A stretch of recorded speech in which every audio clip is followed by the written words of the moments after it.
Hello again and Happy New Year. Yes, it's New Year's Day.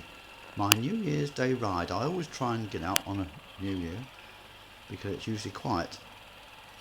This morning it didn't look very promising, but by 9 o'clock the rain had stopped. We seem to have had rain now for forever, but actually it's probably in a week and a half. I haven't been able to get out much, but this morning I thought, get out, it's not actually raining. So many of you will know this route because you've been with me some time, but there are an awful lot of new subscribers, so welcome to those lovely new subscribers wherever you are. Some of you in Australia, which is a nice feeling. I'm sharing these rides with people from down under. You've obviously got better weather than I have, and Germany and all over, so that's a nice feeling. Now we're out on the Hunter, and this is about the fourth ride, I think, third or fourth ride I've done on it so far. I've lost count. And let's go through that water splash. It is a fabulous machine. I didn't quite know how it was going to be. I mean, I've had the Meteor now for 20 months and I've been enjoying that. But the Hunter, I have to say, it handles completely differently. It feels like a much lighter machine. It's much more agile. It's the sort of machine that I hoped motorcycling would be again after through the 1960s, 70s and into the 80s, which is when I did all my riding. I had quite lightweight British machines. The biggest was a 650 BSA Lightning, and even that was light by comparison with today's machines. But the machines I liked most were around about the 350cc 2 mark. I did have a 500 Triumph Twin unit construction one. That was very similar to the 21 or the Tiger 90. And I hoped that motorcycling would, if I came back to it, it would be like that again. Well, when I bought the Meteor, it was something like it, but it wasn't quite like it, and I thought, I'm not quite sure why that should be. Now I have a feeling it's because the Meteor, of course, is what's called a cruiser, and with its feet forward position, quite wide and highish bars, and the sort of steering rate that it's got, it's more of a touring cruising machine. Obviously, that's why it's called a cruiser. Whereas this is a much more nimble machine. If you point it into a bend, it goes around that bend. You don't have to think about it. Whereas the Meteor, you tend to have to sort of steer it into the bend somehow. It's a different feel altogether. And I'm sure that Economical Rides, and a little bit of a name dropping yet again, will agree with me on this. I don't know what the classic Reborn 350 is like. I've got a feeling that's the same chassis, so presumably the same steering brake. Perhaps someone like that bloke on a motorbike will enlighten us. If you want to watch some absolutely fabulous scenery in the UK, in Yorkshire and over into Cumbria, he does some really superb rides and narrates it beautifully. They're really well worth watching, so catch up with that bloke on a motorbike if you can. And also like to little mention also to Ainsworth's rider, who I don't actually know, but he and I are both in the South Lancs Royal Enfield Owners Club. I don't actually live in South Lancashire, he does, and that's where it's based. I live in North Lancashire, so I'm hoping to meet up with the other members in February. That'd be nice. Anyone else I can mention? Well, of course, there are those in Australia, and I've just come across Aussie biker dude, as he's called, who lives in Queensland. Queensland, I don't know how you pronounce that quickly in one way. Anyway, I've just come across his channel. He subscribed to me, and I subscribed to him, and that I did come across Ainsworth's rider, Economical Rides, and Ian Hughes, and we all seem to be subscribed to one another. It's a bit a bit incestuous. But anyway, we all enjoy one another's rides. We all ride in different ways, in different places, but we can all understand why we do it. And it's like, as Economical Rides said in one of his videos, it's like having a worldwide motorcycle club of friends. And it's a lovely feeling. Now we're heading off on this ride. We're heading off toward the sea. It's a sort of you can see the sea just over on the left there. It's a coast and country ride. But as I was saying earlier, many of you will know this route. It's Silverdale and Arnside, and then we head off up to Milnthorpe. But of course, it's very different for my new subscribers. They've never been on this ride. So I hope you enjoy this one. The Hunter is it's running extremely well, and this ride was an absolute joy. I may have mentioned that before. Getting overexcited here. It just felt so right. I was concerned that the footrest would be, I think I said this before, the footrest would be a little bit too far back and a little bit too high up. But they don't seem to be.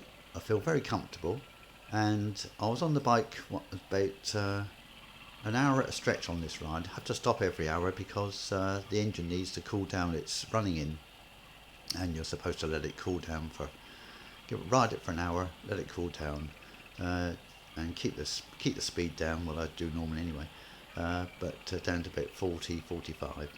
Haven't exceeded that. Having a bit of trouble, as you can probably hear on this ride, with the microphone still, though I thought I might have cured it by removing some of the vibration from the engine up to the handlebars, but I don't think it's that. I think there must be something loose inside the printed circuit board on the camera. Off to the left here, and that will take us into towards Arnside. That was Silverdale that we just went through. Yeah, so I'm afraid that these cameras don't like single-cylinder engines much. It's just one of the penalties you have to pay. I may have to think about an alternative sound recording device. So use this for the video, which the video quality is perfectly adequate, I think, for me, and I hope it's for you too. But the sound with that crackle, it irritates me. I obviously could turn the sound off completely, but somehow you do need that exhaust note just puttering away to add a little something to the ride. So I'll just keep quiet for a few moments and let you enjoy the hedges. That was something that amused me about Aussie Piker Jude. He said, "Why have you got hedges over in the UK?" Well, that's what makes the UK, hedges, stone walls, well, this part of England anyway. And it's a haven for the birds, of course, and wildlife, but also it's soft, and it's just English, isn't it?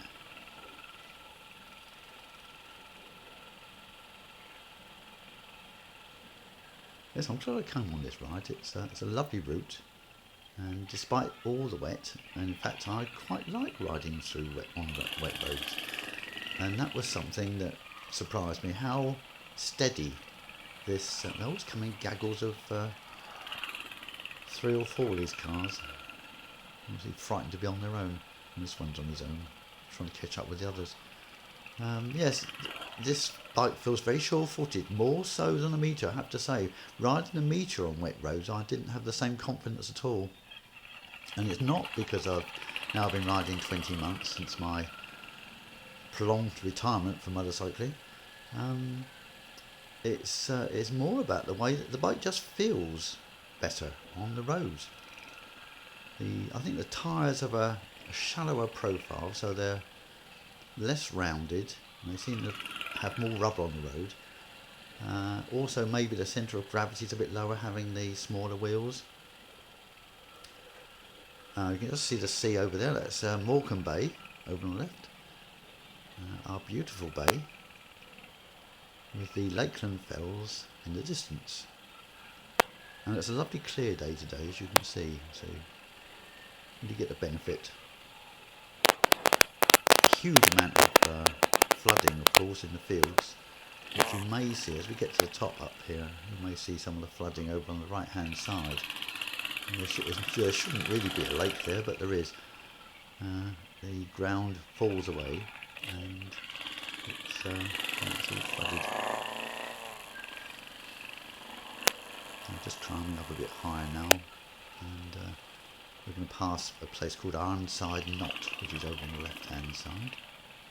And this is all limestone country. All these dry stone walls you see, that's all limestone. There's Ironside Knot up over there.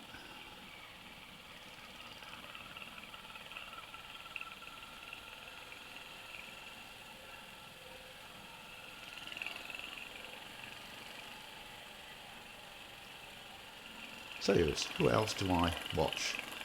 Saddlebags 73. Now he's down in Cornwall, and he not only rides along some lovely Cornish lanes, but he's got a nice way about him. He describes where he goes, and has he's got a very warm personality, I think.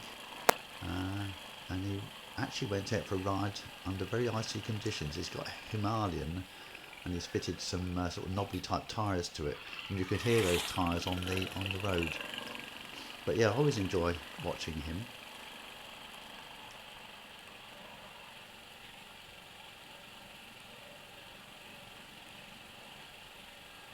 The other nice thing about this time of year, when it's rained so much, is you get the wonderful colours, because everything's died back, and you can just see glimpses there of the flooding over on the right hand side there, and that is not a lake. Although we're close to the Lake District here, that is not a lake. That's a flooded field.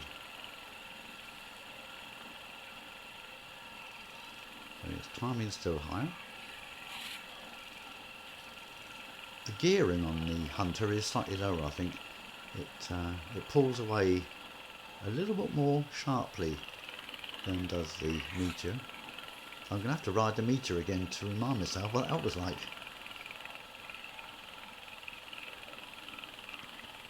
Cyclist up ahead with a lovely bright jacket, very visible. And you can't see, but I'm actually wearing my bright jacket too. I do like to be seen.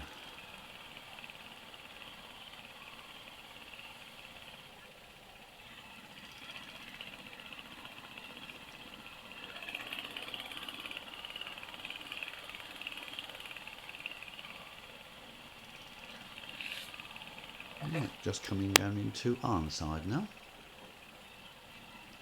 Quite a descent down to the sea. And when we get down there, I have actually put a little, it was actually a screenshot of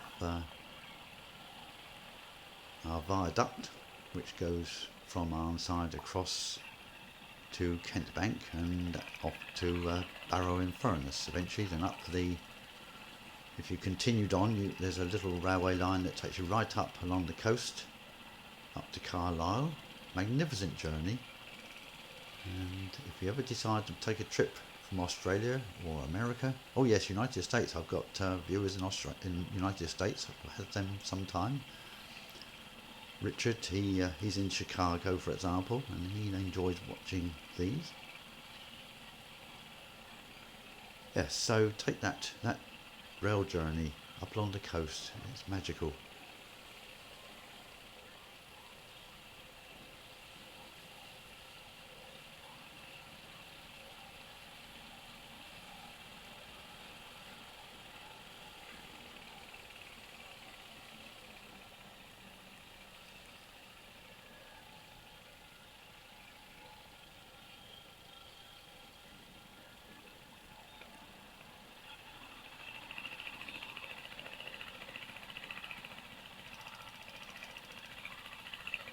The first glimpse of the bay down there.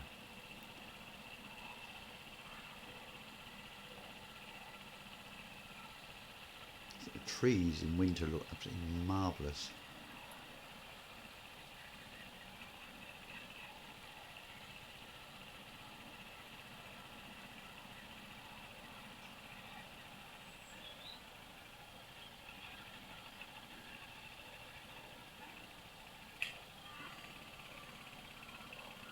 Nothing like motorcycling to keep you feeling young.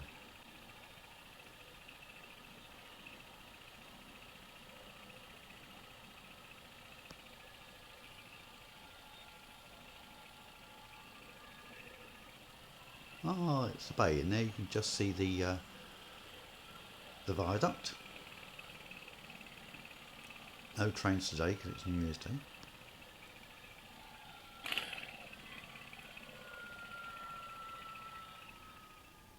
There it is.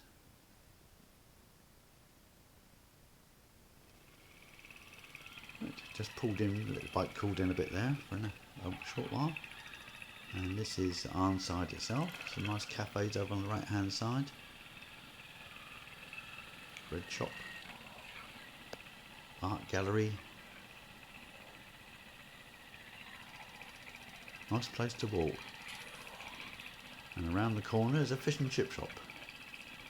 Although it's more of a restaurant than a cafe, or caf as we sometimes call it. And that's just around that bend. And we'll be coming up to the railway station, or you would probably call it a train station, but I'm a bit old fashioned, I prefer the term railway station. That's on our left. And that train runs from Lancaster through Carnforth, through Silverdale, Arnside, which is here, and then across that viaduct over to Kent Bank and Grange of Sands, places like that. And we're going to just go past the railway station entrance, which is up there, and take a left hand under the bridge in a moment. Just there. And we've got roadworks, and we're just going to stop at the red light.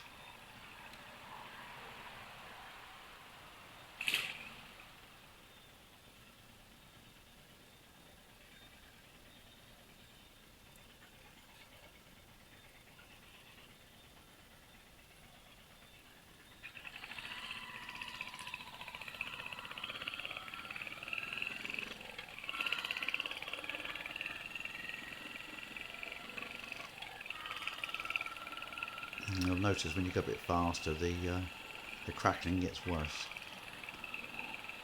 So it must be caused by a vibration, and it must be a loose connection inside the camera itself. I'm not about to start taking that camera apart, even if I knew where the bits were to actually unscrew it. I can't see any. Plastic box.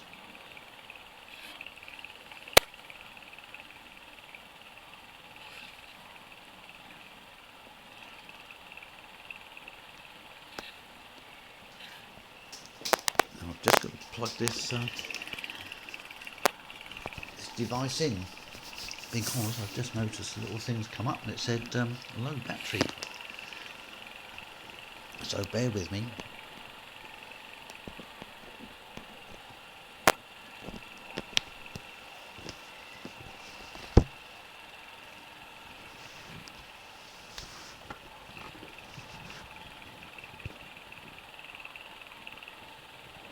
And this road will take us past a place called Sandside, and that's on our left. And that's still Morecambe Bay.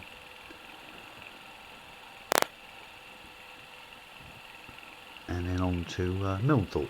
And Milnthorpe is a small town in Cumbria.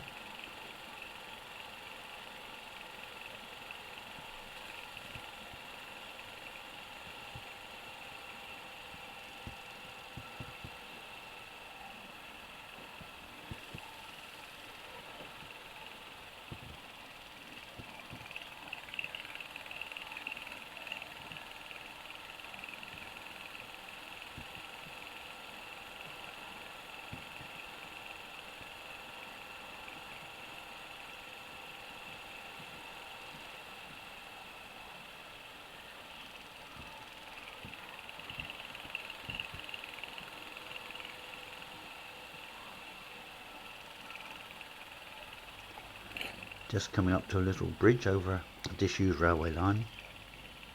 That was the railway line that ran from Milnthorpe down to Arnside, and you get a lovely view of the of our bay and the fells.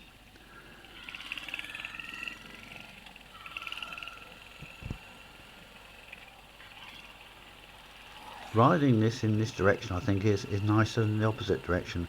The views are much better.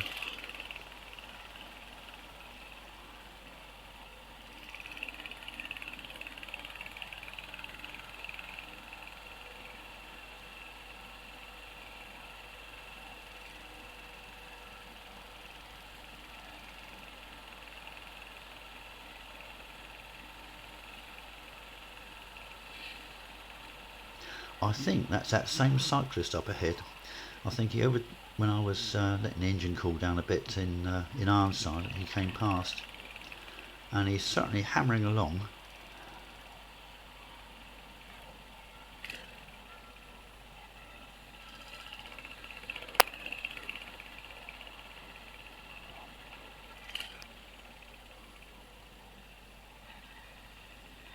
Now Ian Hughes will know this area extremely well because he lives up here, and he recently did this ride in reverse.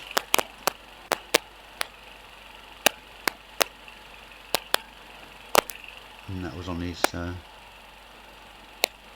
can't remember actually if that was on his Royal Enfield 350 or if it was on his Interceptor.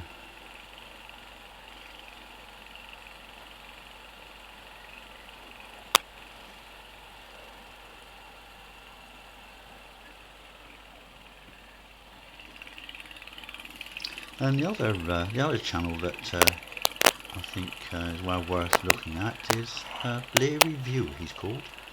And Bleary View, he's in Dundee, and he's recently been posting some rides he did about a year ago, some of them. And they're called the Sidlaw Files, and it's the Sidlaw Hills around Dundee, and they're really rather lovely. Check him out. I'd like to see Scotland, or that part of Scotland.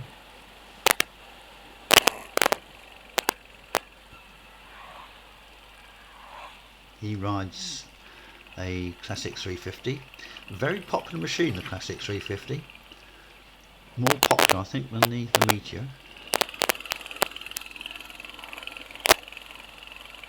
It has an old school charm.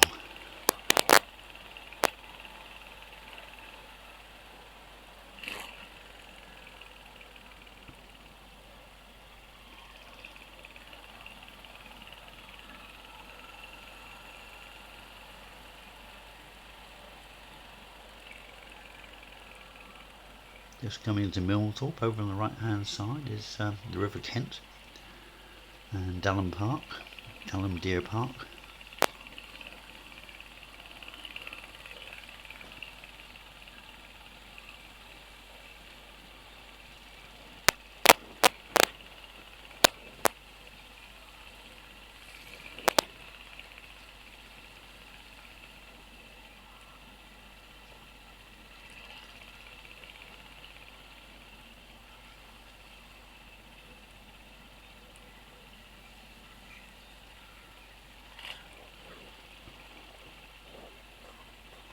Right, at the traffic lights here, we're going to go straight across.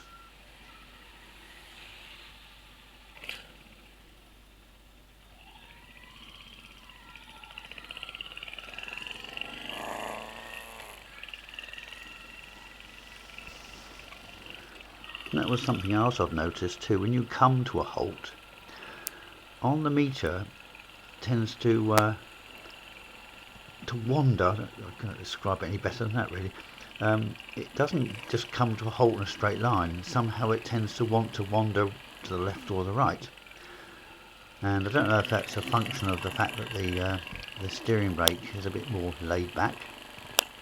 But this doesn't. You come up to a junction and it just keeps in line, and it just feels it feels proper.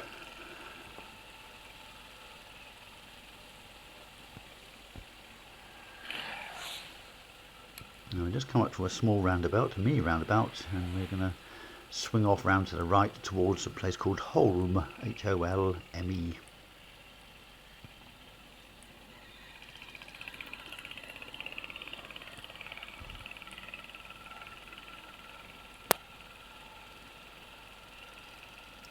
We'll get past this cyclist in a minute.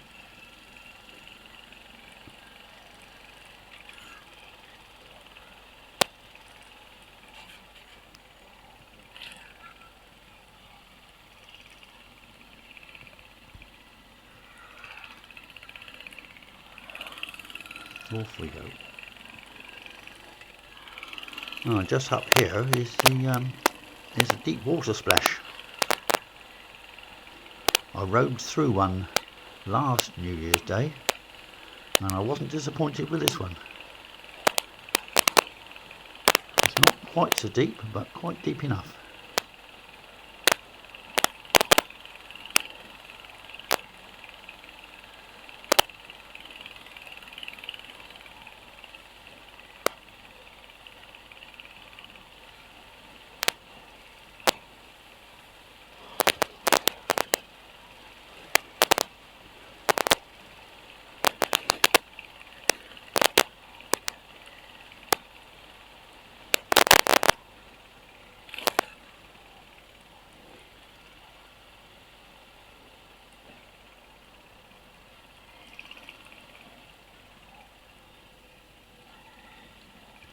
There it is, just up ahead.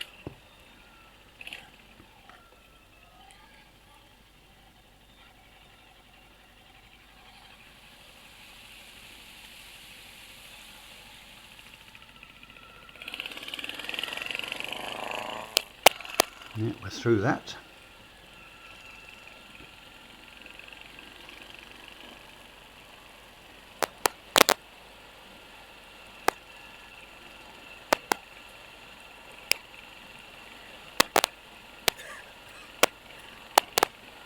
Right, well, there we are. We're coming to the end of the ride. And so I hope you've enjoyed this ride on the Red Hunter. And hope to see you again soon. All the best for 2023.